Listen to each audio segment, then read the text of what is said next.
Auckland-based husband and wife duo Charles Fat One and Janine Lady Diva created this piece for the Big Picture Fest in 2019 to pay respect to Maori culture, particularly the influence Maori culture has had on the Frankston community. The meaning and the elements of this piece include the Kōtuku bird, an important bird in Maori culture that symbolises the movement of Maori people from Aotearoa over to Australia, and in particular the Frankston-Melbourne region to settle.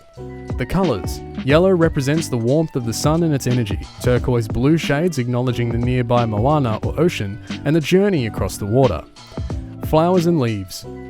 Symbols of life and joy dispersed through the movement of the wind when moving forward into new horizons, found when we venture forward into new seasons in our lives in search of something greater, like employment, opportunity or lifestyle.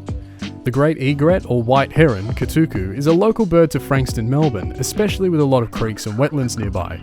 The Great Egret has a very spiritual connection also with indigenous Māori of New Zealand, especially around a time of tangi or mourning.